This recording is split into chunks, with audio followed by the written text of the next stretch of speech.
Apprenez le français tout en gérant vos habitudes de dépenses. Établir un budget. Voici une conversation entre deux amis, Laura et Julien, qui discutent de l'établissement d'un budget et de l'importance de gérer leurs dépenses de manière responsable. Salut Julien, comment ça va? Salut Laura, tout va bien, merci. Et toi, comment ça se passe? Ça va, mais je me suis récemment rendu compte que je ne gère pas bien mon argent. J'ai décidé de créer un budget pour voir où va mon argent chaque mois. C'est une excellente idée. J'ai fait la même chose il y a quelque temps, et ça m'a beaucoup aidé à mieux comprendre mes habitudes de dépenses. Oui, je me suis rendu compte que je dépensais beaucoup pour des choses qui ne sont pas vraiment nécessaires. J'ai l'impression que je pourrais économiser davantage.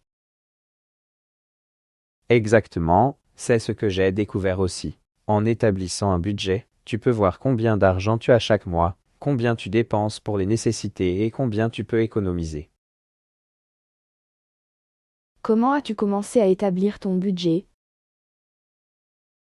J'ai commencé par noter tous mes revenus mensuels, comme mon salaire. Ensuite, j'ai dressé la liste de toutes mes dépenses, y compris les factures, l'épicerie et même les petites dépenses quotidiennes. Et ensuite, Ensuite, j'ai soustrait mes dépenses de mes revenus pour voir combien il me restait. Cela m'a aidé à identifier les domaines où je pouvais économiser. ça a dû être révélateur. Je vais essayer ça. As-tu des conseils pour suivre un budget? Oui, il est essentiel de suivre régulièrement votre budget. Vous pouvez utiliser des applications de gestion budgétaire pour simplifier le processus, et soyez prêt à apporter des ajustements si nécessaire. Merci pour les conseils, Julien. Je vais commencer à travailler sur mon budget dès maintenant. De rien Laura, je suis sûr que cela t'aidera à mieux gérer tes finances et à économiser pour tes objectifs futurs. J'espère bien. On se reparle bientôt, Julien. À bientôt Laura, et bonne chance avec ton budget.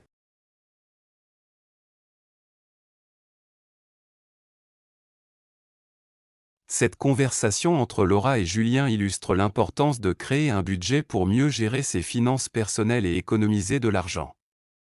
Elle montre également comment les amis peuvent se soutenir mutuellement dans leur quête de responsabilité financière. Achats impulsifs. Voici une conversation entre deux amis, Sophie et Maxime, qui discutent des achats impulsifs et de la manière de dépenser de manière plus réfléchie. Salut Maxime, comment ça va? Salut Sophie, ça va bien, merci. Et toi? Ça va, mais je suis un peu préoccupée par mes habitudes de dépenses. Je me rends compte que je fais souvent des achats impulsifs que je regrette par la suite. Je comprends, j'ai eu le même problème par le passé. Comment essaies-tu de faire face à cela? J'essaie de prendre quelques mesures pour éviter les achats impulsifs. Par exemple, je laisse ma carte de crédit à la maison lorsque je fais du shopping et j'apporte uniquement de l'argent liquide pour contrôler mes dépenses.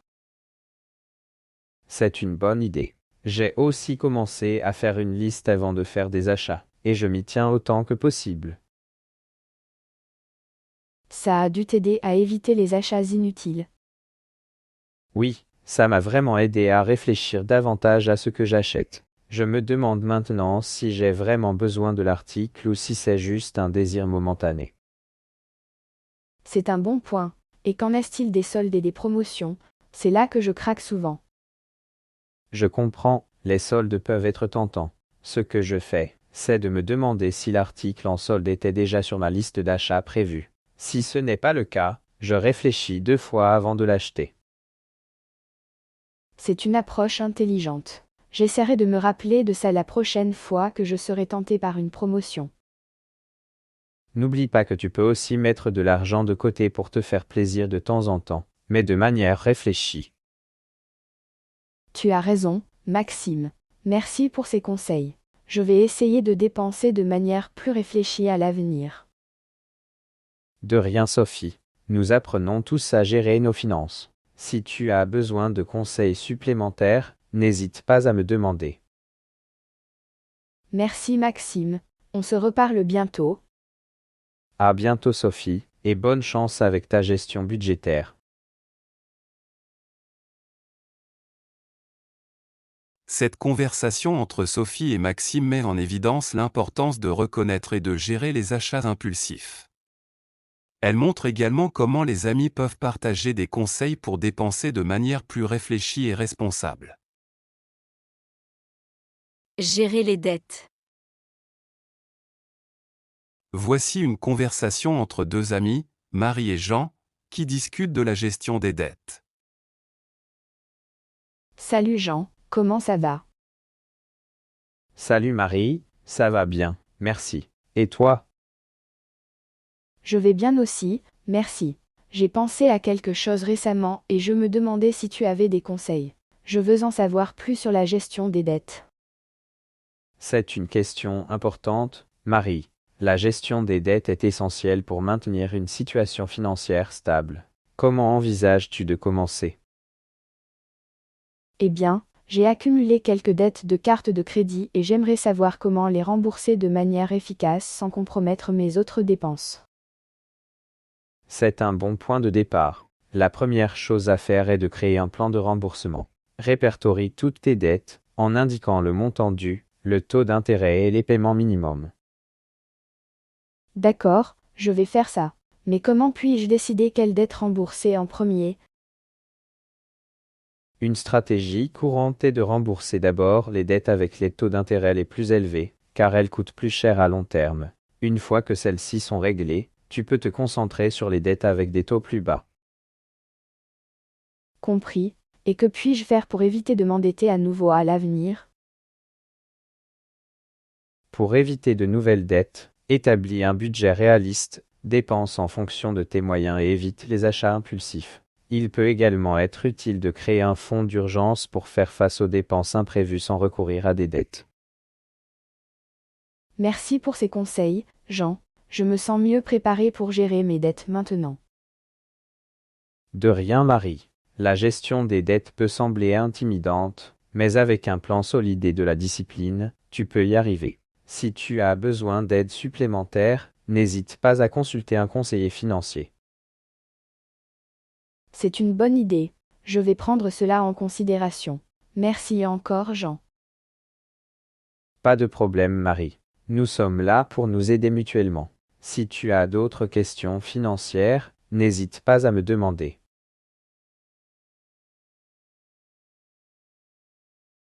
Cette conversation entre Marie et Jean met en évidence l'importance de la gestion des dettes et fournit des conseils pratiques sur la façon de créer un plan de remboursement efficace.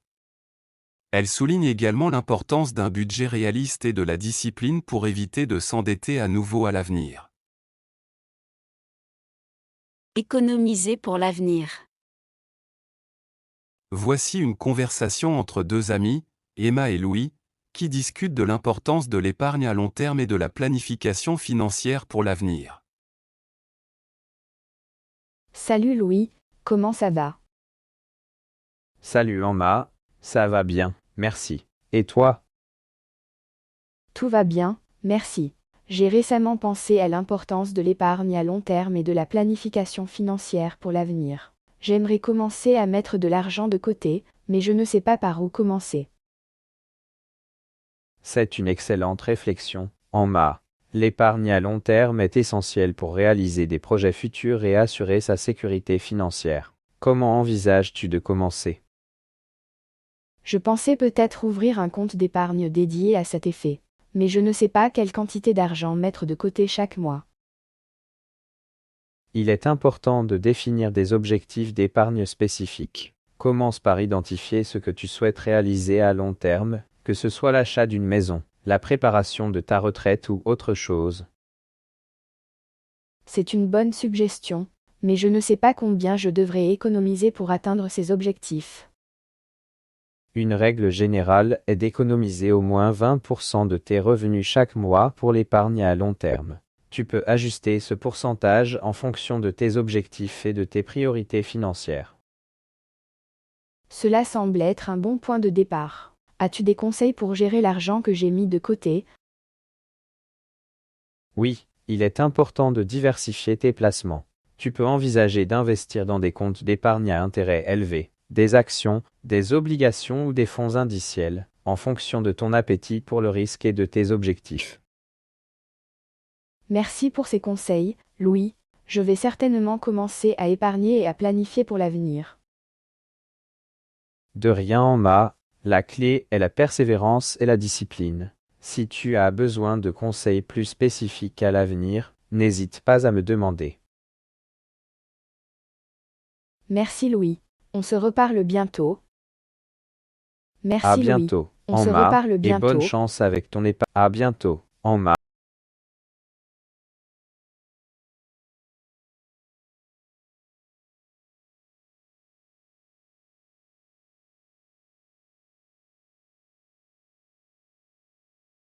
Cette conversation entre Emma et Louis met en évidence l'importance de l'épargne à long terme et de la planification financière pour l'avenir.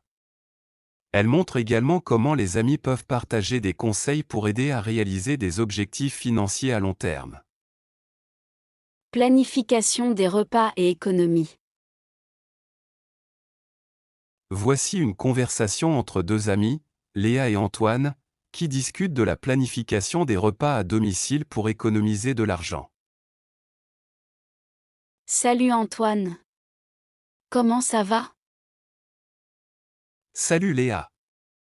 Ça va bien, merci. Et toi? Tout va bien, merci.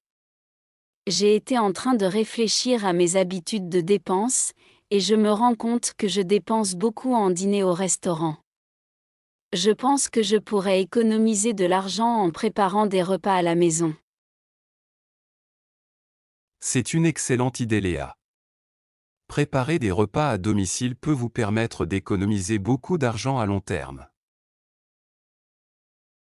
Comment as-tu commencé à cuisiner à la maison plus souvent? J'ai commencé par planifier mes repas à l'avance.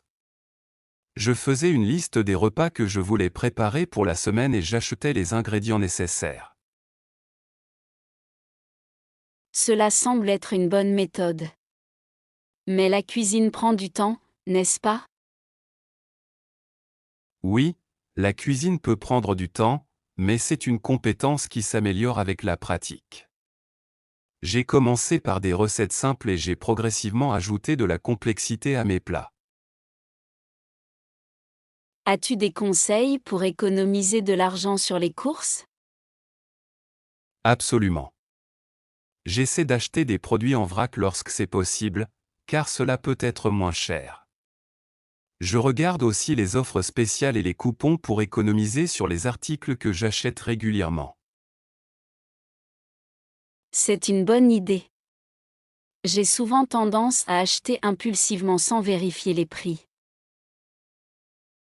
Et tu peux également économiser en préparant de plus grandes quantités de nourriture et en congélant les portions supplémentaires pour les repas futurs. Merci pour ces conseils Antoine. Je vais certainement essayer de préparer plus de repas à la maison à l'avenir. De rien Léa. La cuisine maison peut être délicieuse et économique. Si tu as besoin de recettes ou d'autres conseils, n'hésite pas à me demander. Merci Antoine. On se reparle bientôt. À bientôt Léa, et bonne cuisine à domicile.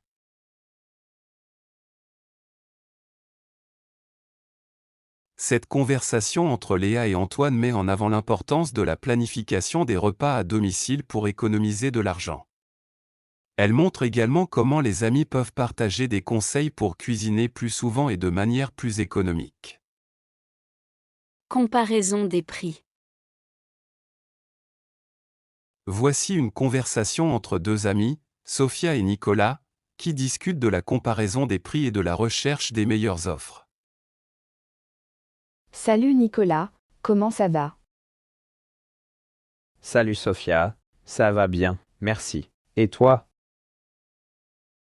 Tout va bien, merci. J'ai récemment réalisé que je dépense souvent plus que nécessaire parce que je n'essaie pas assez de comparer les prix avant d'acheter quelque chose. C'est un problème courant. Il est important de faire preuve de vigilance et de rechercher les meilleures offres. Comment t'y prends-tu pour comparer les prix? Avant d'acheter quelque chose, je consulte différents sites web et magasins pour comparer les prix du produit ou du service que je souhaite acheter. Il existe également des applications mobiles qui peuvent vous aider à trouver les meilleures offres.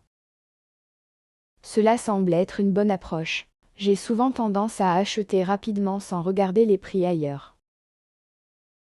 Il est également utile de lire des avis et des critiques en ligne pour vous assurer que le produit que vous envisagez d'acheter est de bonne qualité. As-tu des conseils pour éviter les achats impulsifs lors de la comparaison des prix?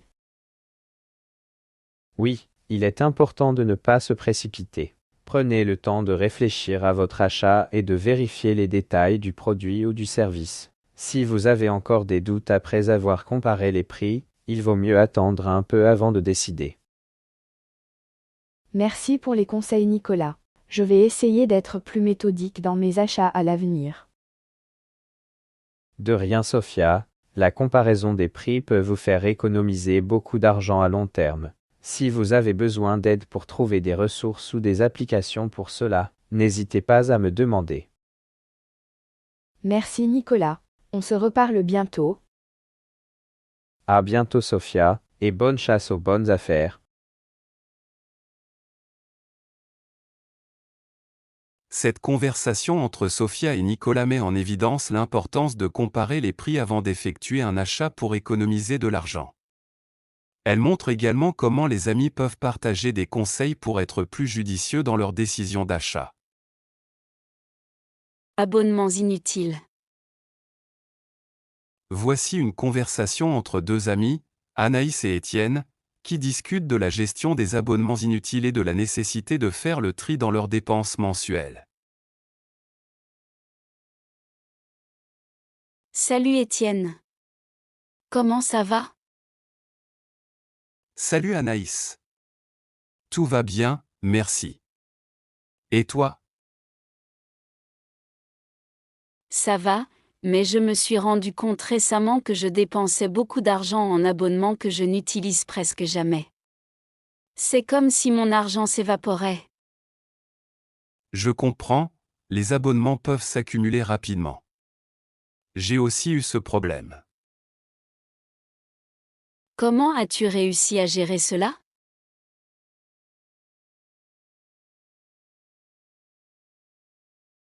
J'ai commencé par faire un inventaire de tous mes abonnements mensuels, que ce soit pour des services de streaming, des applications ou des abonnements de fitness. Ensuite, j'ai noté combien je les utilisais réellement. C'est une bonne idée. Et qu'as-tu découvert? J'ai été surpris de constater que j'avais plusieurs abonnements que je n'utilisais presque jamais. J'ai immédiatement annulé ceux qui ne me servaient pas vraiment. Tu as bien fait. J'ai l'impression que je pourrais faire la même chose. Parfois, je garde des abonnements juste au cas où, mais cela s'additionne. C'est exactement ce que je faisais aussi. Maintenant, je ne garde que les abonnements que j'utilise réellement et qui m'apportent de la valeur. As-tu des conseils pour éviter de souscrire à de nouveaux abonnements inutiles? Oui, je pense que la clé est d'être sélectif. Avant de souscrire à un nouvel abonnement, demande-toi si tu en as vraiment besoin et si tu l'utiliseras régulièrement. Parfois, un essai gratuit peut se transformer en un abonnement mensuel coûteux si on n'y prend pas garde. C'est une bonne recommandation. Je vais certainement être plus sélective à l'avenir. Merci pour les conseils, Étienne. De rien, Anaïs. La gestion des abonnements est un aspect important de la gestion financière. Si tu as d'autres questions, n'hésite pas à me demander. Merci Étienne. On se reparle bientôt. À bientôt Anaïs, et bonne gestion de tes abonnements.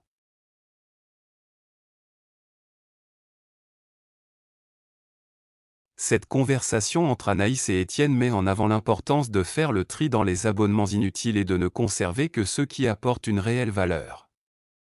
Elle souligne également comment les amis peuvent partager des conseils pour économiser de l'argent en gérant efficacement leurs dépenses mensuelles. Éducation financière. Voici une conversation entre deux amis, Clara et Thomas, qui discutent de l'éducation financière et de l'importance de se former pour prendre des décisions éclairées en matière d'argent. Salut Thomas, comment ça va? Salut Clara, ça va bien, merci. Et toi? Tout va bien, merci. J'ai récemment réalisé que je n'avais pas beaucoup de connaissances en matière de finances personnelles. Je me demande s'il est temps que je m'engage dans une éducation financière. C'est une excellente initiative, Clara. L'éducation financière est essentielle pour prendre des décisions éclairées en matière d'argent. Comment envisages-tu de commencer? Je pensais peut-être suivre un cours en ligne ou lire des livres sur le sujet. As-tu des recommandations? Il existe de nombreuses ressources disponibles en ligne pour apprendre la gestion financière. Je te recommande de commencer par des cours en ligne gratuits ou des vidéos éducatives. Il existe également des livres populaires sur la finance personnelle, comme Éco, Père riche, Père pauvre et Éco, de Robert Kiyosaki, qui sont excellents pour débuter. Merci pour les recommandations Thomas. As-tu déjà suivi un cours d'éducation financière? Oui, j'ai suivi quelques cours en ligne et j'ai également participé à des ateliers locaux sur la gestion financière. Cela m'a beaucoup aidé à mieux comprendre comment gérer mon argent et à prendre des décisions plus éclairées. As-tu des conseils pour bien gérer ses finances au quotidien? Absolument. L'une des premières étapes est de créer un budget pour suivre tes revenus et dépenses. Ensuite, essaie de vivre en dessous de tes moyens et d'épargner une partie de tes revenus. L'investissement est également un aspect important pour faire fructifier ton argent à long terme. Merci pour ces conseils, Thomas. Je vais certainement commencer à m'informer davantage sur l'éducation financière. De rien.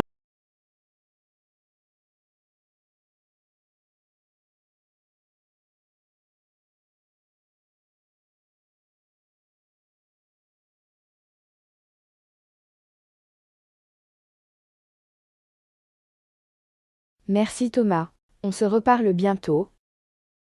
À bientôt, Clara, et bonne chance avec ton parcours d'éducation financière.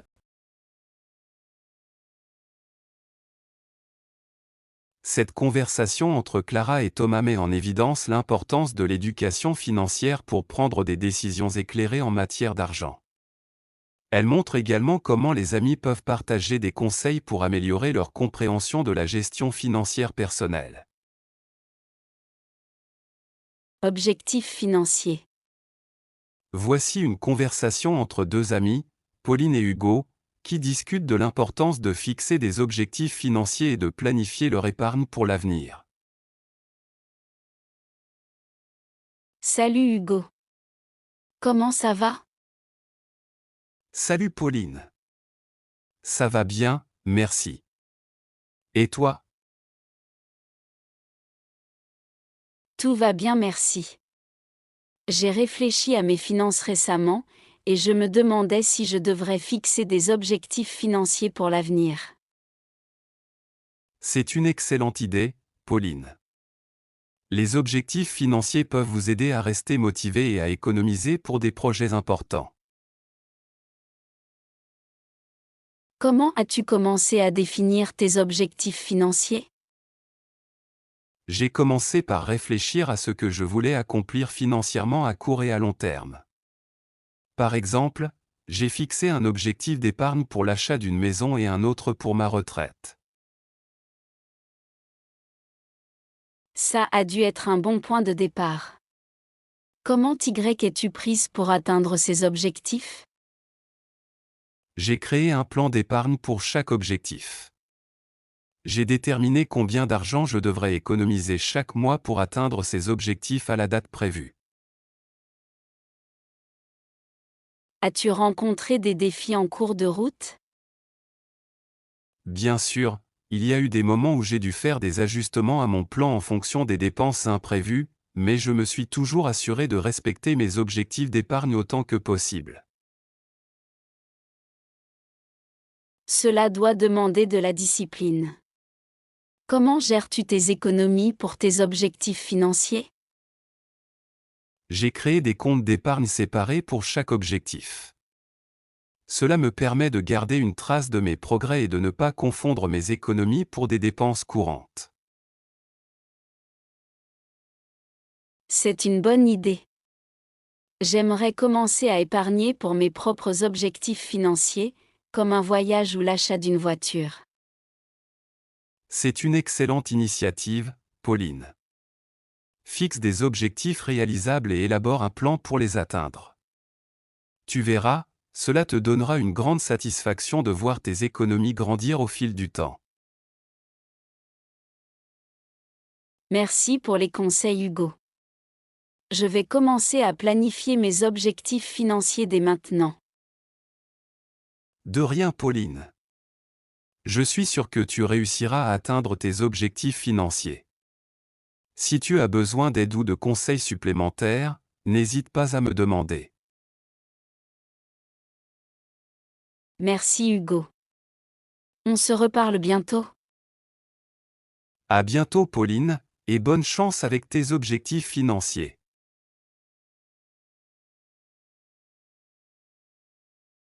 Cette conversation entre Pauline et Hugo met en évidence l'importance de fixer des objectifs financiers et d'élaborer un plan d'épargne pour les atteindre.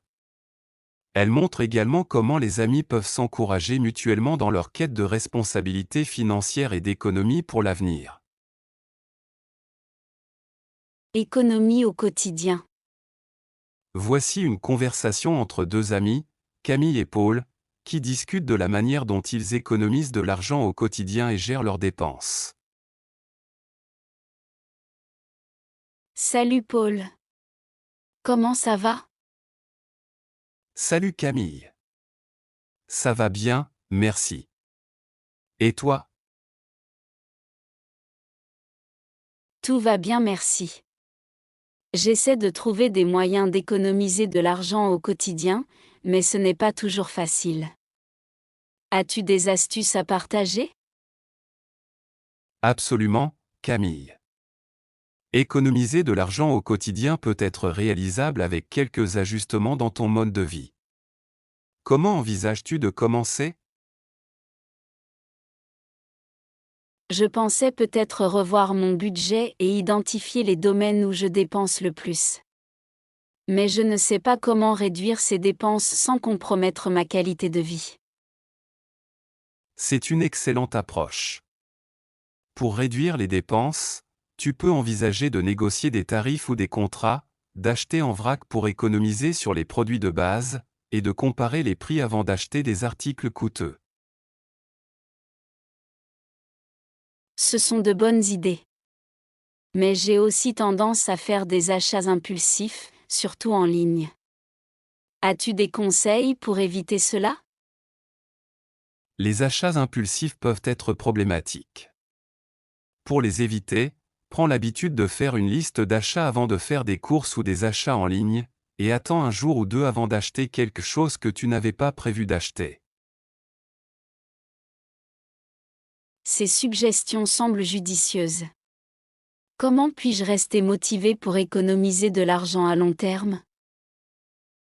Il peut être utile de définir des objectifs financiers à long terme, comme un fonds d'urgence, un voyage ou un investissement.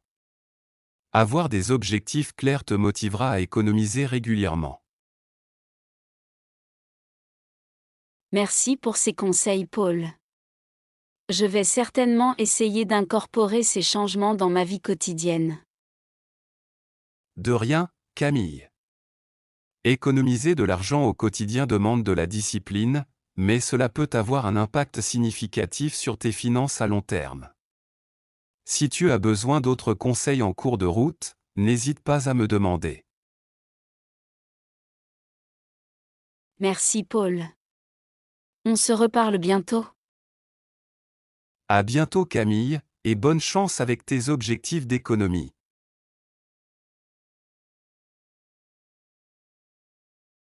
Cette conversation entre Camille et Paul met en évidence l'importance de l'économie au quotidien et comment de petits ajustements peuvent avoir un impact significatif sur les finances à long terme.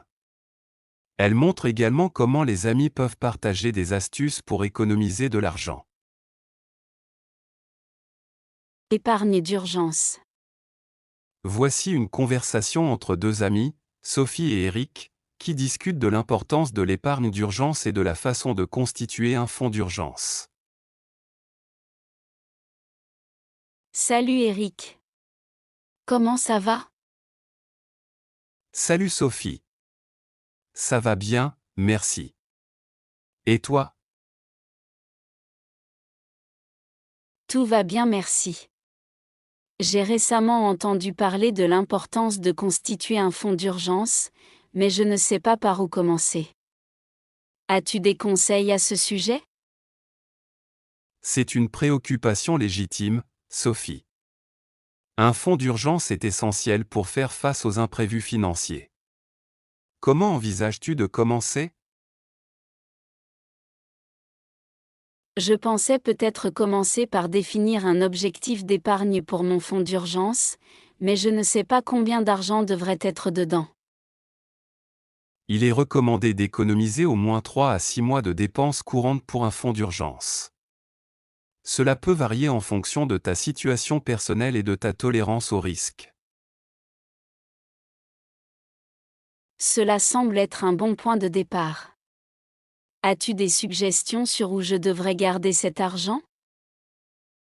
Idéalement, tu devrais garder ton fonds d'urgence dans un compte d'épargne séparé, de préférence dans une institution financière différente de celle où tu as ton compte courant. Cela rendra l'argent moins accessible pour les dépenses quotidiennes. Merci pour ces conseils. Mais je me demande comment je peux trouver l'argent pour épargner pour un fonds d'urgence lorsque j'ai déjà du mal à joindre les deux bouts. C'est une préoccupation courante, Sophie. La clé est de commencer petit. Même de petites économies régulières peuvent s'additionner avec le temps. Regarde ton budget actuel et identifie les domaines où tu pourrais réduire les dépenses. C'est une préoccupation courante, Sophie. La clé est de commencer petit. Même de petites économies régulières peuvent s'additionner avec le temps. Regarde ton budget actuel et identifie les domaines où tu pourrais réduire les dépenses. Cela semble être une approche réaliste. Je vais essayer de faire de petites économies pour commencer. C'est un excellent début, Sophie. L'important est de commencer à constituer ton fonds d'urgence, même avec de petites étapes. Si tu as besoin d'autres conseils en cours de route, n'hésite pas à me demander. Merci Eric. On se reparle bientôt. À bientôt Sophie, et bonne chance avec la constitution de ton fonds d'urgence.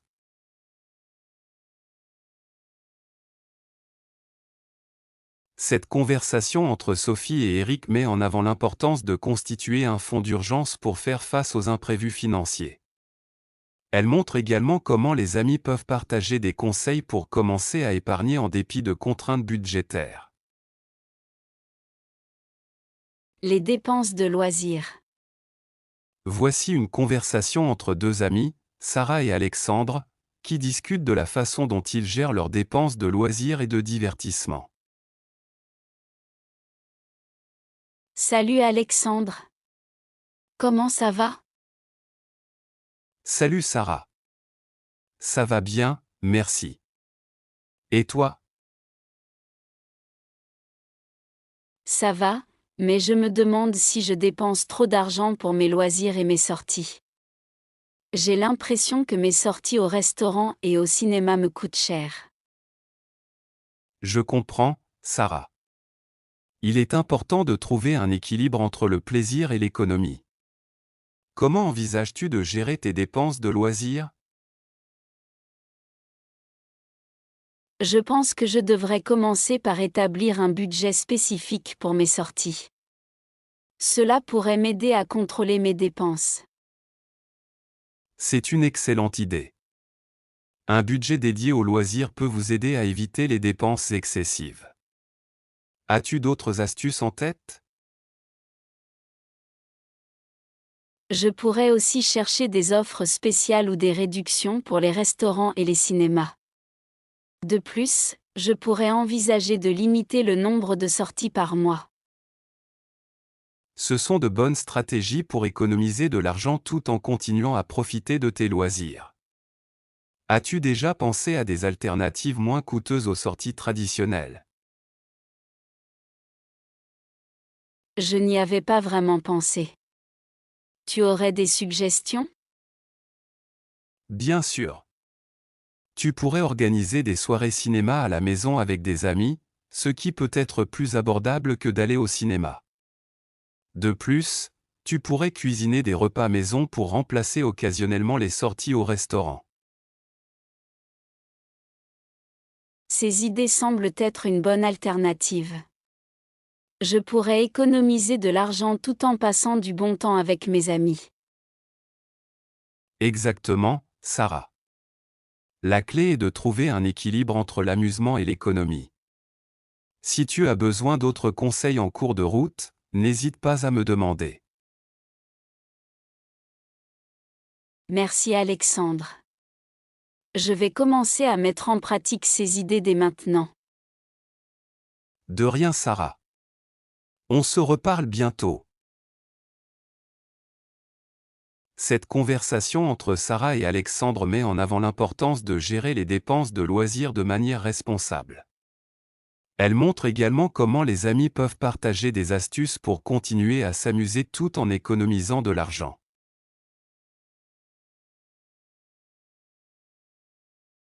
Économie pour les vacances.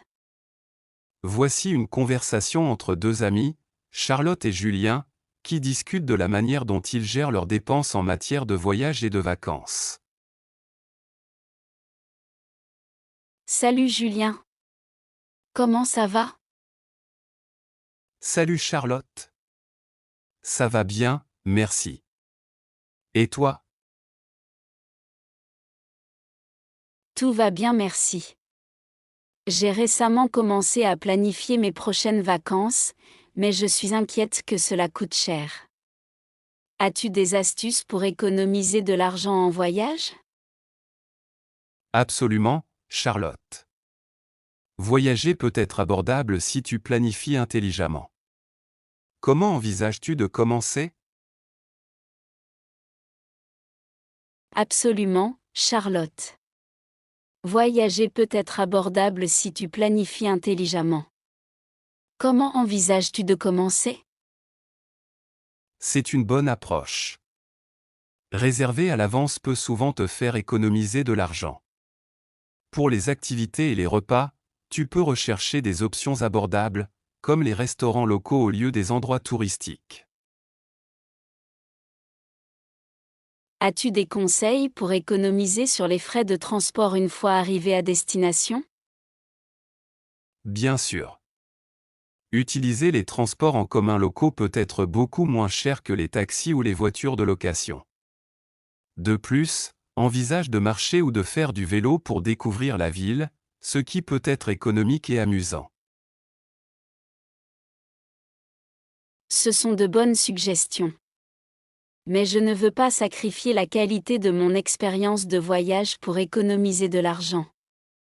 Comment puis-je trouver un équilibre? C'est une préoccupation légitime, Charlotte.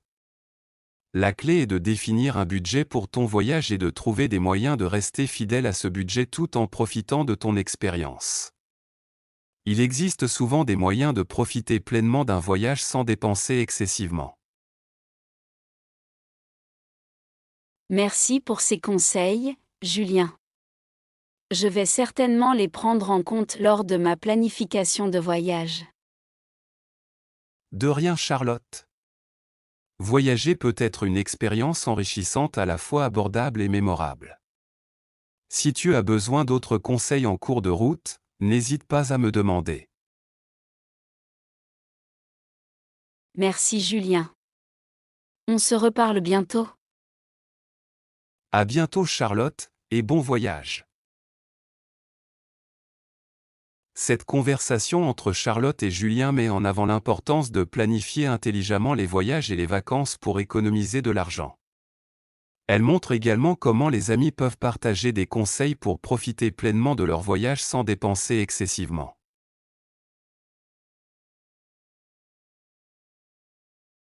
À très bientôt. N'oubliez pas de vous abonner à la chaîne pour ne pas manquer nos prochaines vidéos linguistiques et culturelles. Si cette vidéo vous a été utile, n'hésitez pas à partager vos impressions dans les commentaires. Merci de votre soutien et de votre intérêt pour le français.